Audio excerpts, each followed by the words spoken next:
Annyeonghaseyo 여러분. Good day sa inyong lahat.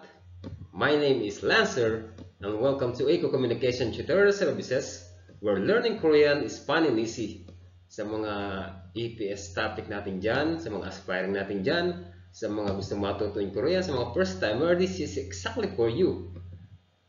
Ang topic natin for today, this is a very exciting topic. This is how to identify pictures in Korean or Sajinul Silbyokhaji Wihe.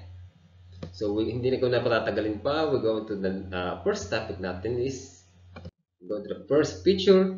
So guys, kung makikita ninyo, meron ako ditong pera. This is Omanon in Korea. Ang pera in Korean is don or ton. Remember, ang money in Korean is don or ton.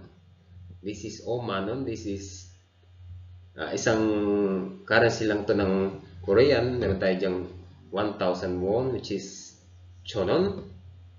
Yung 5,000 natin, which is ochonon.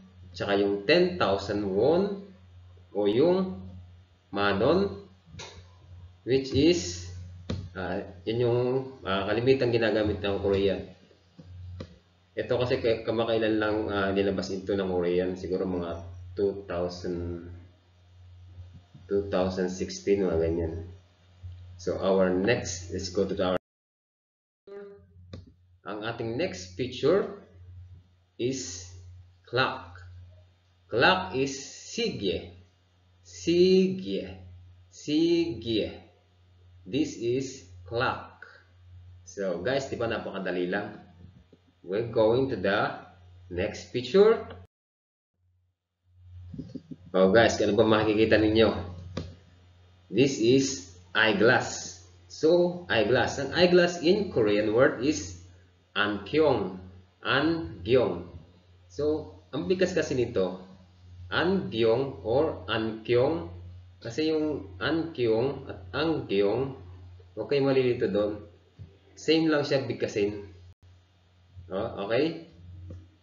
So, huwag kayo malilito sa angyong o ankyong. Next is shoes. Shinpal. Shinpal or shoes. Shinpal or sinbal, that is the same. So, kung sasabihin nyo na shinpal or shinbal, pareho lang po yun. Kasi yun ang rules sa pagbigkas in Korean.